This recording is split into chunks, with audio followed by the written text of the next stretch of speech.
This is CGTN, China Global Television Network.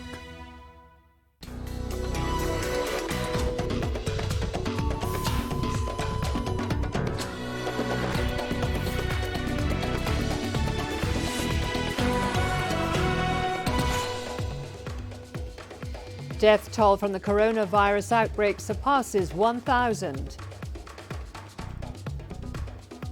African Union delays security operations due to funding shortfalls. And March of the Locust, migratory pests invade farms in Uganda.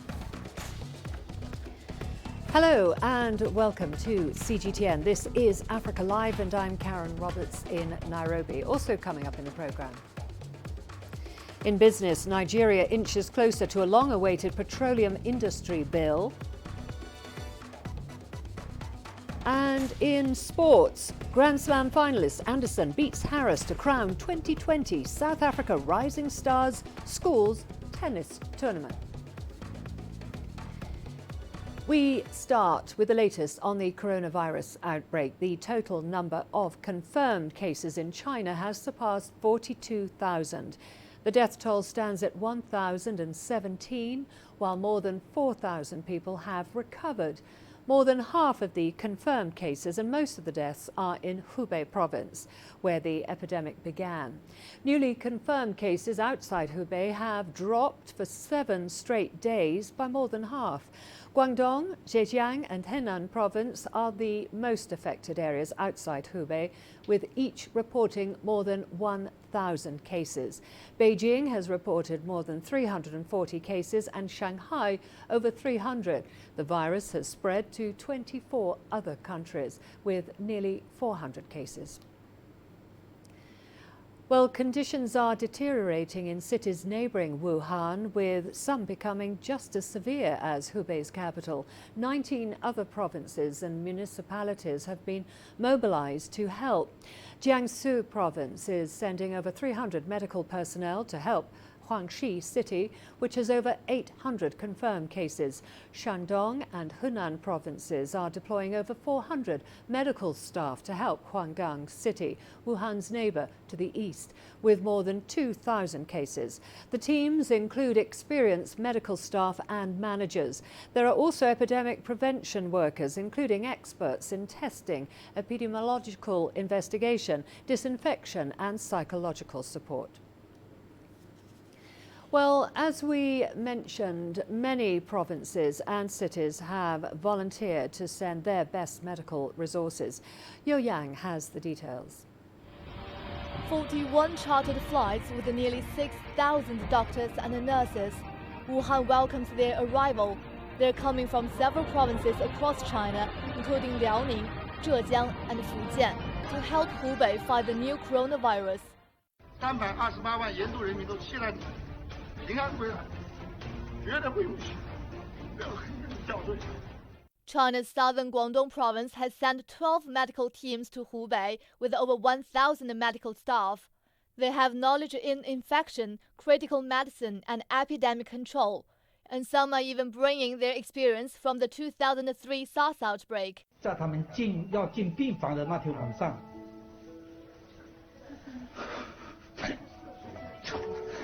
我怎么也睡不着，我怕。早上起来就不敢喝水，不敢吃饭，怕出来再浪费一趟。 19 provinces were designated to help specific cities in Hubei, and others have voluntarily sent medical staff and supplies. Central China's Henan province sent over 700 doctors and nurses, 29 ambulances, hundreds of medical equipments. Experts say those medical resources could even help to set up a secondary level hospital. 我们已经做了一个医务工作者所能做的一切。确实，你如果看到那场景的话，其实任何铁齿心肠的人都很感动。 When they depart for Hubei, many medical staff send their best wishes to Wuhan and all of China. Patients and Chinese netizens have called them heroes. But to their family members, they are also fathers, daughters, husbands, and wives. 非常非常的感谢大家能够去支援我的家乡，我在这里祝大家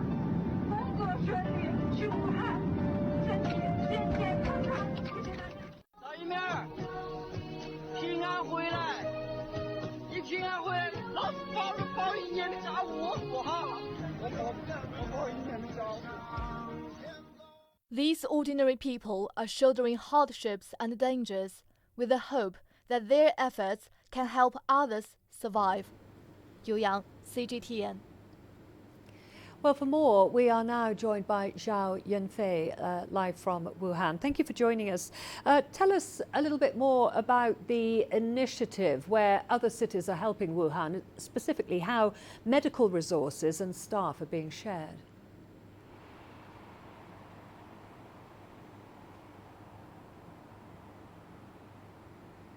Yes, we're talking about 18,000 people have come here to support in Wuhan. It's come to different rounds since the beginning of the Lunar New Year.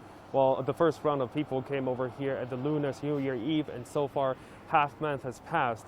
So basically, they're doing a province aid city mechanism. By that being said, that many of the Chinese provinces, municipalities, as well as regions has come here to support different cities of Wuhan. The whole point of that is to make sure that they don't miss out every single corner of the Hubei province, and at the same time make sure the sources are evenly distributed.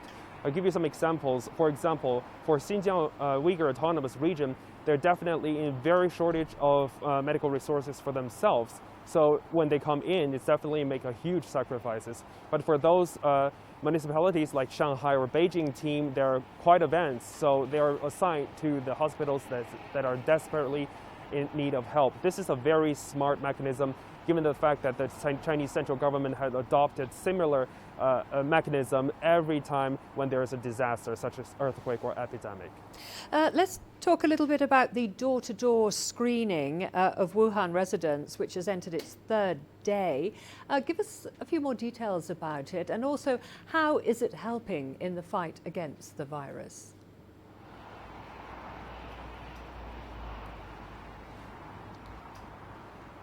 Well, it's the third day, but actually they aim to do that within just 24 hours, so they already passed the deadline. Well, you can understand how hard this is, because given the fact that we're talking about 11 million people city, as well as there are more than 3,000 communities, and each community only have less than 20 community workers. So basically what they should do is to make sure they understand the temperature of every single person, and if they see anything abnormal, they have to knock on their door and make sure all the people, all the suspected cases got quarantined.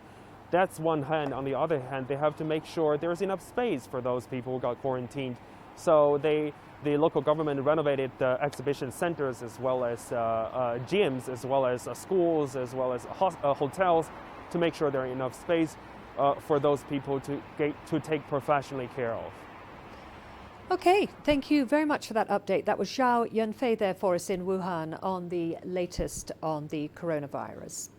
Well, scientists are working to find more effective and accurate ways to detect the coronavirus infection. CGTN's special program, Tech It Out, brings you a closer look at the latest studies.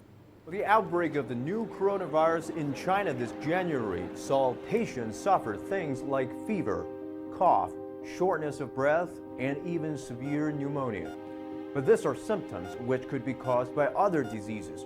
How do we test for a virus that we haven't seen before? You may have heard this term a lot recently: nucleic acid test. What you can tell from this name, what it tests is whether the genetic material, RNA or DNA of a virus, is present. Scientists will first take a sample from a patient, usually a throat swab, to test for coronavirus. Well, now we know the genetic material of this new coronavirus is RNA, but most of our tools for this test are specific to DNA. So scientists need to take virus RNA as the template, create a complementary strand, and to make a DNA copy of it. It's a process called reverse transcription. Transcription is the copying of the DNA into RNA, and we did the opposite, hence the name. Now we have a massive DNA fragments from everything in a sample: patient's own cells, harmless bacteria, and so on. How do we find the coronavirus? Scientists in China sequenced the virus genome and made it available to the world on January the 10th. This means we know the entire RNA sequence of the new coronavirus. It allows us to compare it with other virus strains in this family and find what's unique. In other words, what is this distinctive signature? If this signature can be found in the sample, that means the virus exists. But how is this done? Scientists will copy small pieces from this distinctive fragment of DNA, what they call primers. They then heat up the sample to separate the strands of all DNA inside. If there are any traces of the new coronavirus, the primer will grab onto it and start to make copies. One DNA becomes two, two becomes four, until there are billions of copies. To make this process easier to observe, scientists add fluorescent labels to the primers, meaning the more viral bits there are, the brighter it glows, telling scientists that virus exists. One problem is the test can trip up over small arrows. Primers can grab onto a piece of DNA in the wrong way or be led astray by contamination from the previous sample, or the flow swab may not contain enough virus. All this could lead to a wrong result. Chinese scientists say in practice, just 30% to 50% of infected patients will test positive. On top of this, testing on the highly infectious coronavirus needs to be undertaken in a lab with high biosafety levels, usually within the country's disease control authority. There are 4 levels. Only labs with protection level 3 and level 4 are allowed to test such virus. But we don't have many of these labs available. That's why testing has been relatively slow, especially during the outbreak. China has announced that CT screening of lungs would now be part of the standard diagnosis process, along with nucleic acid test. This serves as a double check in case the test fails. It's a new process. The more we know about this virus, the faster we can track it down. The head of the Division of Medical Virology at the Stellenbosch University in South Africa has praised China's swift action to combat the epidemic.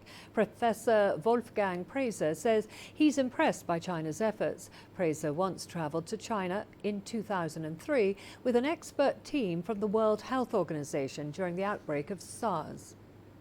I believe the world is quite impressed with the measures being taken by China. For example, building 2 hospitals in a week or a little more is quite a feat. I mean, that is an achievement, and a massive rollout of medical staff and resources to deal with the outbreak and the people who are ill.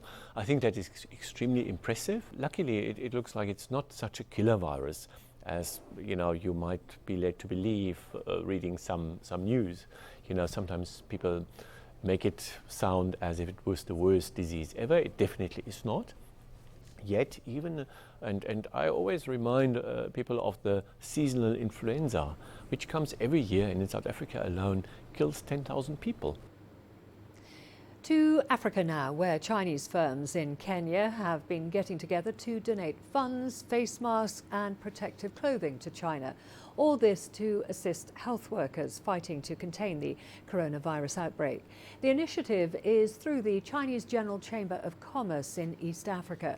The firms chartered a China Southern Airlines flight to carry the donations. They say more assistance is on the way.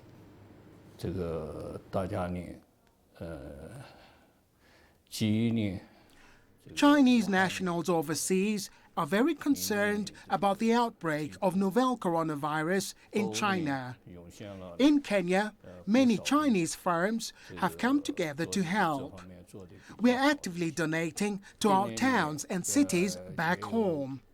In the past few days, dozens of companies have donated money and masks and protective clothing and other essentials. Moreover, Chinese Chamber of Commerce presidents are leading similar activities to support those efforts through financial contributions and donation of equipment. Meanwhile, in South Africa, Chinese-funded enterprises and students have been making donations to purchase masks and other essentials for Wuhan. Through the news, I learned that a new large-scale coronavirus infection broke out in Wuhan, China. After asking my parents for permission, I took time off from school and went to a medical supplies company to buy a few cases of N95 masks for transportation back to China. When I returned to school with the masks, our principal saw it and gave me a chance to give a speech in front of the whole school. After the lecture, the students raised donations one after another, and the school allocated a sum of money from the school funds to me. I have used the money to purchase N95 masks, and they are now in the process of shipping back to China. It's a great loss for the business. However, this difficulty is nothing compared to what happened in China. Presently, we have more than 2,000 adolescents participating in the donation, and the donation amount has reached 100,000 rand, about $7,000 US. In Senegal, students at the Confucius Institute in Dakar are keeping in touch with a classmate who is in China. There are more than a dozen Senegalese students in Wuhan. The Chinese government says it's doing its best to support all foreigners in China. Many in Senegal have expressed solidarity with China. I'm a PhD graduate from the Huazhang University of Science and Technology, so I often go to Wuhan. I believe that the Chinese government and people in Wuhan will definitely be able to win this battle against the epidemic. Our students told me, now we really believe it. We are assured there is no problem. We will stand with the Chinese people. We will be able to stop this virus, and we will be able to win. Well, other countries in Africa have expressed solidarity with China in the fight against the virus. African students studying Chinese in South Africa, Rwanda, Kenya and Cape Verde have planned activities to reflect on the friendship between China and Africa. They've also created videos to show support for the people in Wuhan and China as a whole. The teachers and students at the Kenyan Confucius Institutes are also preparing for the delivery of medical supplies to China. Well, we are going to a short break now. Don't go away. Lots more to come, including Africa Union delays security operations due to funding shortfall.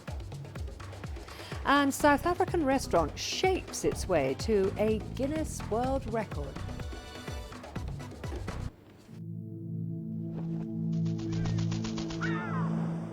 How will your world change today? What happens here? What happens there? Or what you make happen for yourself? If it matters to you, it matters to us too. Your stories are the stories that need to be told. Africa Live. Find your voice.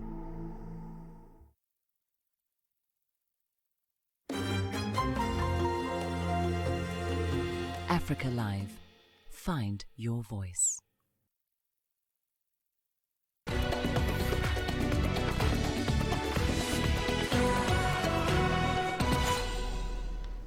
The African Union has agreed not to use a new fund for security operations until 2023. The decision comes after it emerged that the AU had less than half of the $400 million it was aiming for. The body had hoped to start tapping the fund this year for peacekeeping missions, mediation and conflict prevention on the continent. The failure to secure as much funding as planned is a setback to security in Africa, with an increase in attacks by Islamist militants in the Sahel region. The African Union Special Envoy Donald Kaberuka says member nations have so far raised only $164 million. Well, according to Reuters news agency, fewer than 30 member states have paid their full contributions and 5 have never paid their annual dues. Prolonged disagreements on how much each member state provides could cause further delays for the fund in the future.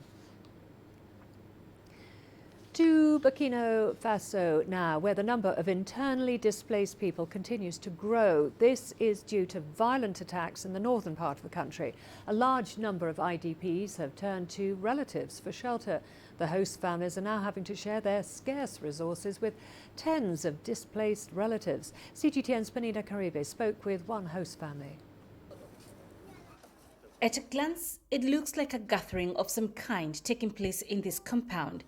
It is full of life as young women cook and the children run around playing. But the additional numbers from the original 5 in this dwelling are here for fear of their own safety. All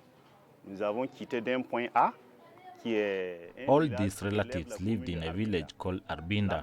It was attacked in April last year. I lost my father and uncle in that attack. The rest of the family members fled to a village called Pensa. A few days ago, that too was attacked and they ended up here on my doorstep.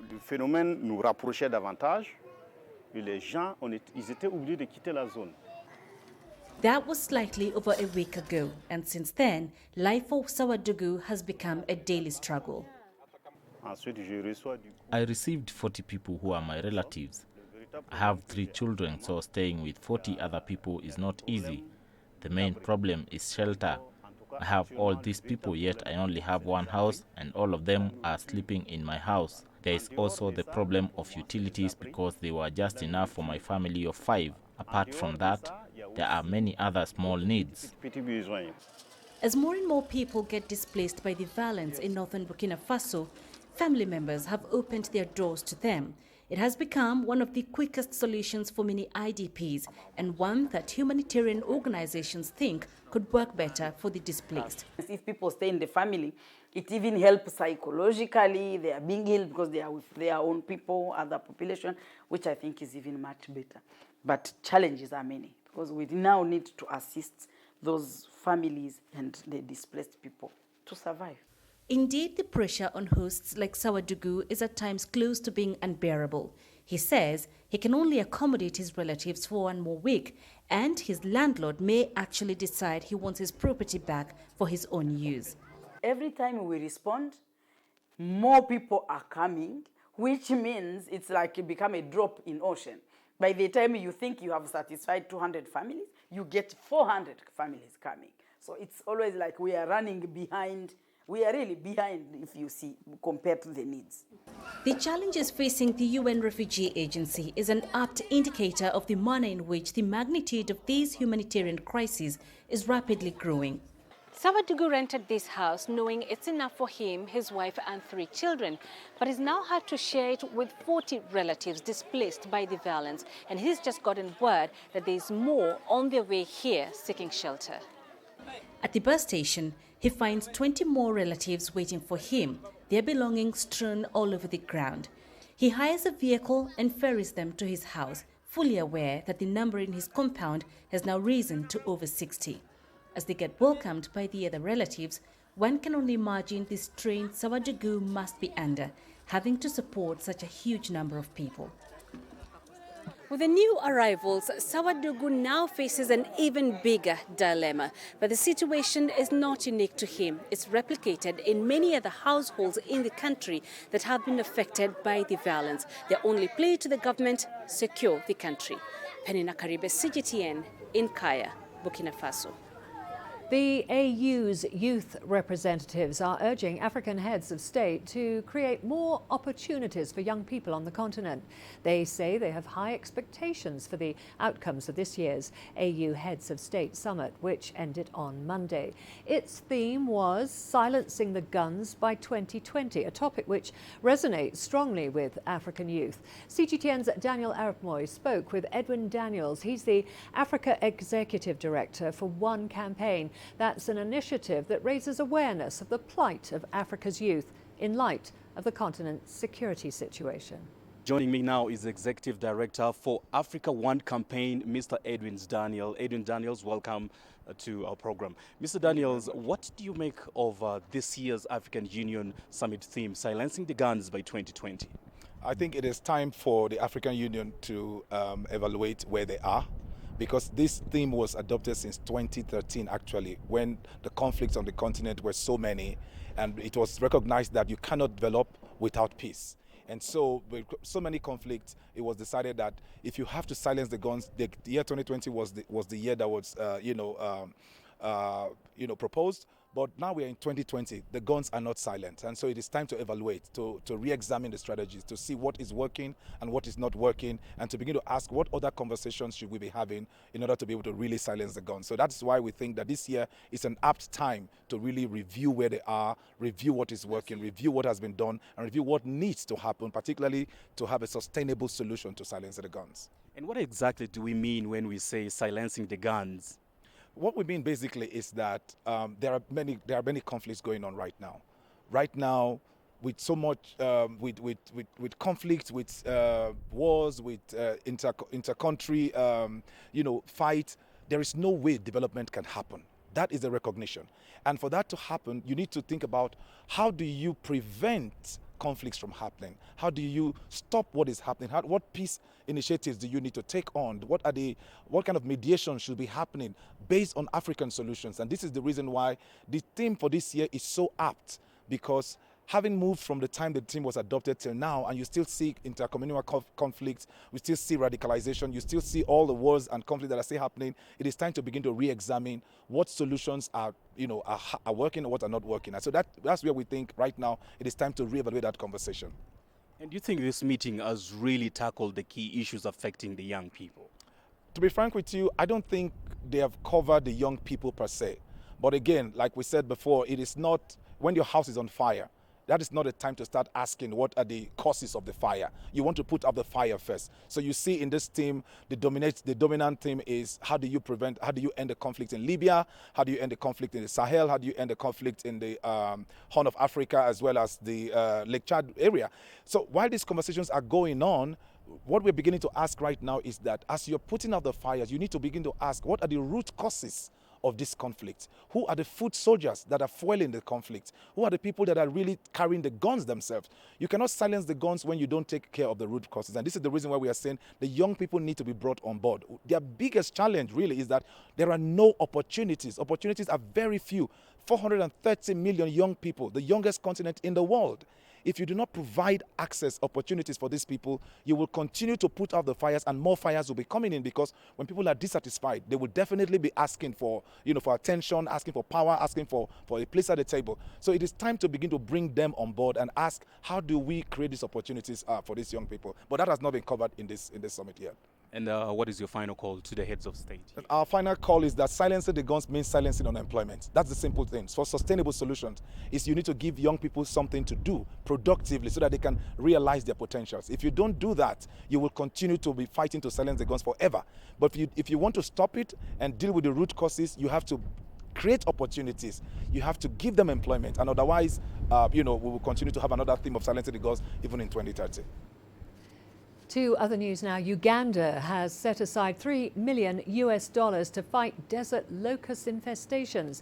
The insects have destroyed vegetation, including crops, in parts of the country. The invasion has also affected Kenya, Ethiopia and Somalia. CGTN's Hilary Ayesega reports. The swarm of locusts crossed into northeastern Uganda from Kenya.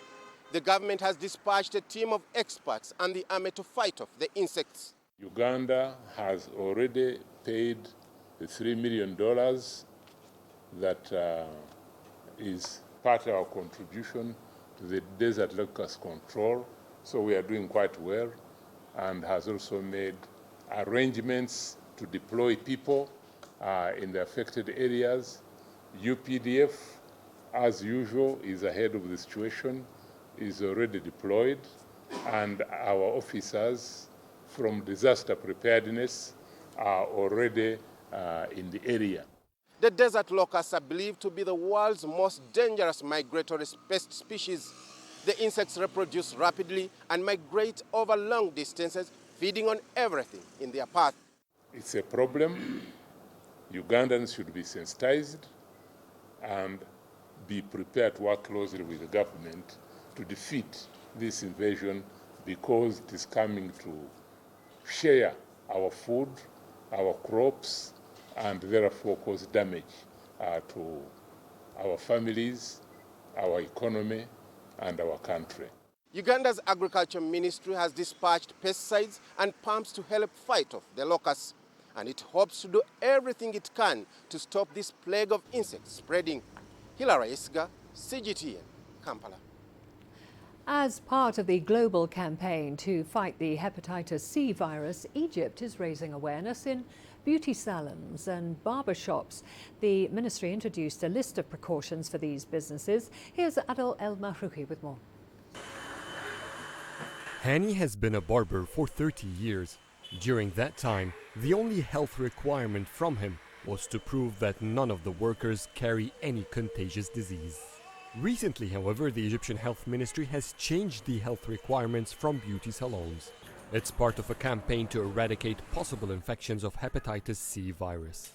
I'm very happy with the campaign because it is an awareness to the public and other colleagues. For me, it's an addition because already I've been using most of the regulations, so it is a certificate that my shop is up to standards. Establishing his small shop in a well-off neighborhood, Hani had to keep certain hygienic standards. So when the government introduced this poster, which has 10 health necessities, he didn't struggle to get certified.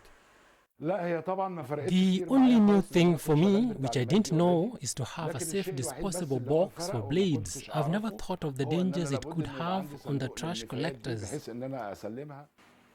Many Egyptians, though, are usually cautious when they go for their routine haircut or shave. Getting cut is common, and if that sharp tool is not properly sterilized, that could cause serious infections. I have my own blade. When I go to the barber shop for a shave, to me it's like my wallet. I cannot forget it. I give it to him and I keep watching until he opens it and inserts it. When the health ministry gives me a certificate, that makes me comfortable at the shop.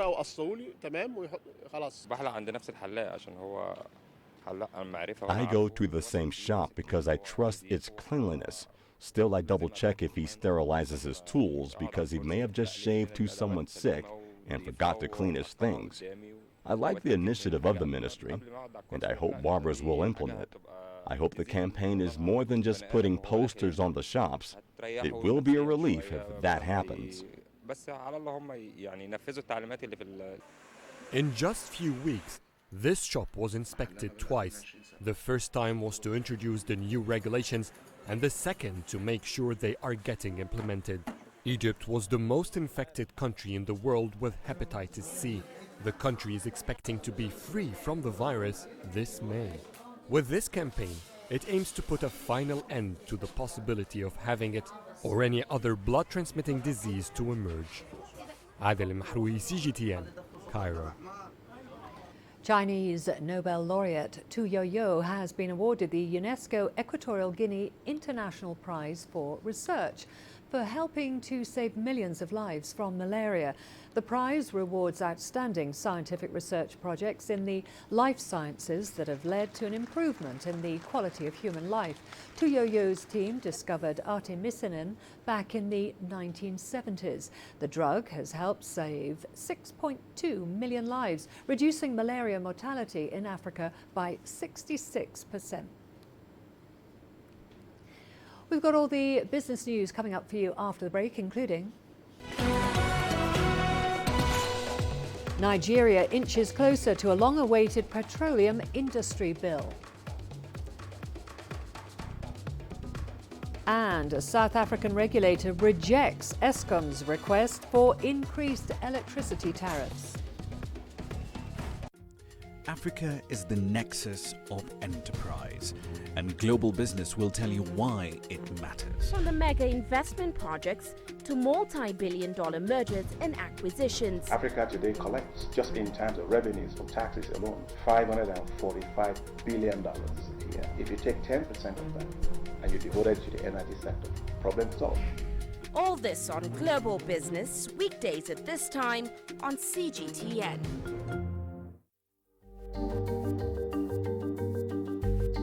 Africa Live. Find your voice.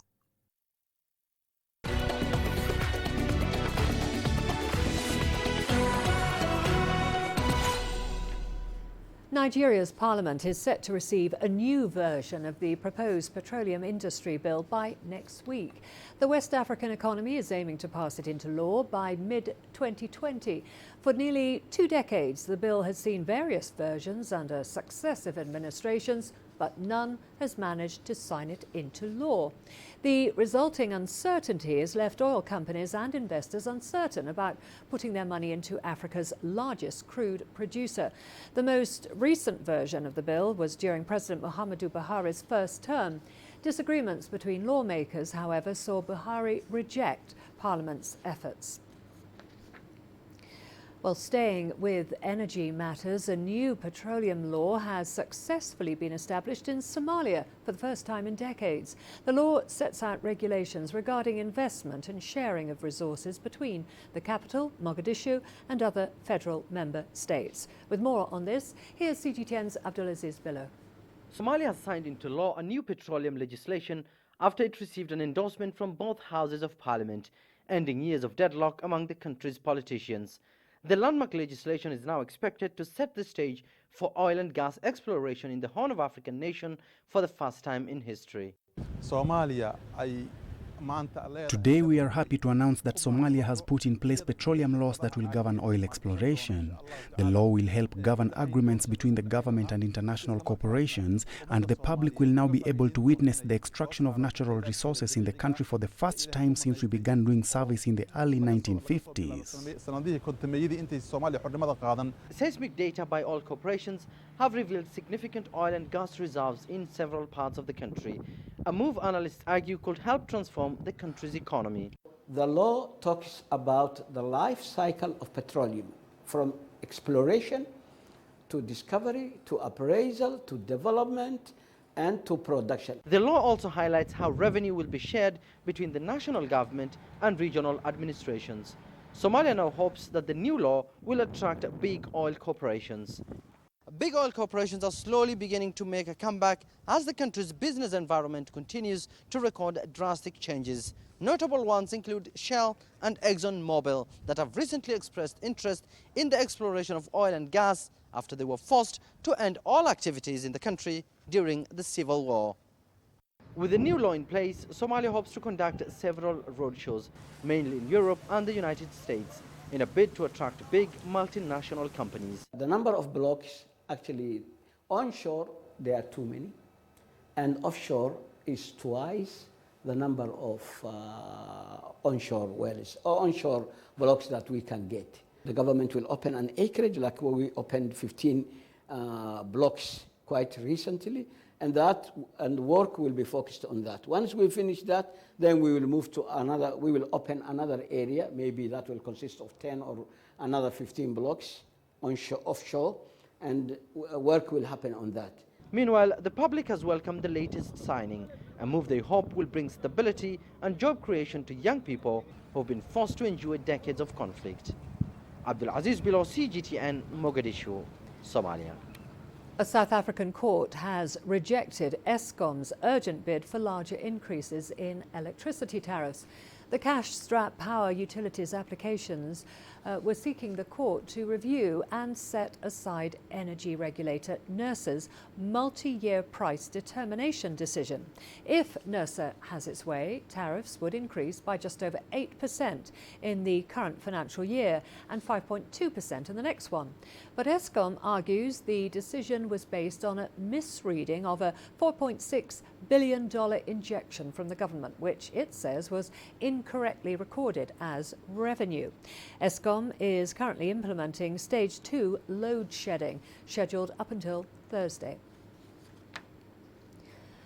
American tech giant Google has cancelled plans to buy a 12.5% stake in Africa's largest wind farm. The 310-megawatt Lake Turkana wind farm in Kenya was initially set for completion in 2017. Google had committed to buy the stake from Danish turbine manufacturer Vestas. Instead, delays relating primarily to the wind farm's transmission line have now led Google to cancel the deal. The $679 million Kenyan wind farm, comprising around 365 wind turbines and a high-voltage substation, would have been Google's second renewable energy investment in Africa. A number of Tunisian and Libyan businessmen have called for the creation of a joint investment fund for the two countries. Experts have stressed the need to increase bilateral trade, which went down from $1.4 billion in 2010 to less than $700 million in 2019. Adnan Shuashi has more. President of the Tunisian Chamber of Trade and Industry in Tunis reiterated the need to boost bilateral partnership between Tunisian and Libyan businessmen and investors. Libya remains Tunisia's major economic partner in the MENA region. We urge Tunisian trade banks to support Tunisian investors launch projects in Libya. The Tunisian-Libyan financial inclusion process remains vital to creating a business climate conducive to investment. Libya's long-term investment portfolio is a trading investment portfolio. Experts say its aim is to expand Libya's economic base and diversify income sources and create additional resources of foreign exchange. Libyan investment in Tunisia and Tunisian investment in Libya require a set of regulations and a modern legislation that experts are developing in order to cope with unprecedented economic and security challenges. The Union of Maghreb Banks called for increasing the number of banks in both countries and encouraged Tunisian banks to set up in Libya, while urging the Tunisian parliament and government to attract Libyan investment in various sectors. Tunisia must limit the useless restrictions on Libyan funds and businessmen. The state can facilitate their stay so that the Libyan investors stay in Tunisia instead of opting for Turkey or the Emirates and other destinations. Economists stress that Tunisian and Libyan states will not be able to develop bilateral trade without the support from the private sector, which can boost investment in North Africa. Experts have recommended speeding up the creation of free trade zones between the two countries near the border regions of Bingerden and Hiba, while encouraging Libyan investors active outside the Arab Maghreb to launch projects in Libya and Tunisia. Adnan Shawishi, CGTN, Tunis. The novel coronavirus outbreak has also disrupted people across China in different ways. CGTN's Su Mengqi now explores how farmers are struggling to sell their produce. All in all, for every 10,000 chickens, we lose about 80,000 RMB, at least 80,000. Some may lose more than 90,000. Generally, between 180,000 to 190,000 RMB. Wang Dafu farms about 120,000 chickens on the outskirts of Wintershall. Now that the pneumonia is quite serious, I disinfect the sheds once a day. I used to do it once every 3 days. But the outbreak has had a negative effect of demand across the country.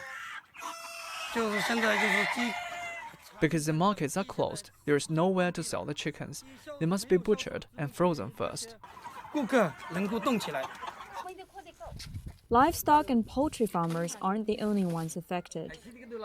Vegetables, too, have been rotting in the field.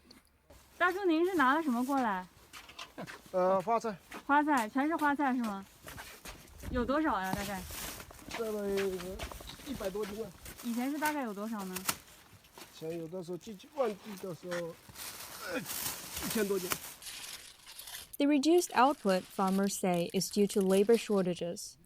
And because there are now restrictions on people's movement, vegetables are sold through cooperatives that have special grants to transport food supplies. Before the epidemic, farmers grew and sold vegetables by themselves.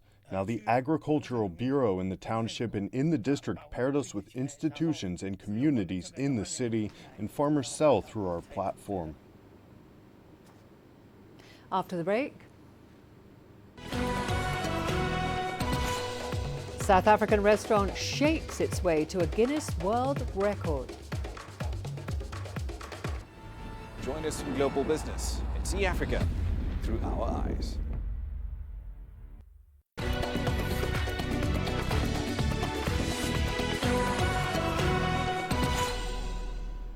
A restaurant in Cape Town, South Africa has just set an unusual Guinness World Record. Gibson's Burgers and Ribs set the record for most varieties of milkshakes commercially available. CGTN's Asta Tal tells us how milkshakes have helped this establishment set themselves apart from their competitors. If there's one thing Gibson's Gourmet Burgers and Ribs knows how to make, it's milkshakes. With over 207 milkshakes to choose from, customers are given a diverse offering. When we initially opened up the restaurant, we had about 40 milkshakes, and because they were so popular, it became 100, 150, then 200, then 207. So it happened over a period of 5 years. Well, the 5-year journey earned them a place in the Guinness World Book of Records. The restaurant holds a title for most variety of milkshakes commercially available. We saw a Facebook ad about the Guinness Book of World Records that over 207 milkshakes, so we decided to come here today. It exceeded my expectations so much, like I'm going to come here as soon as possible again to try out every single milkshake as far as I can, because it just looks amazing. For the staff of Gibson's Gourmet Burgers and Ribs, there's only one thing left to do: create even more unique milkshakes. Asta Tal, CGTN. We've got all the sports news coming up for you after the break, including Grand Slam finalist Anderson beats Harris to crown 2020 South Africa Rising Stars Schools Tennis Tournament.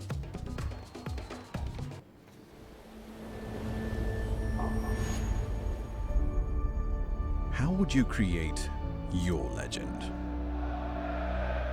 On the fields,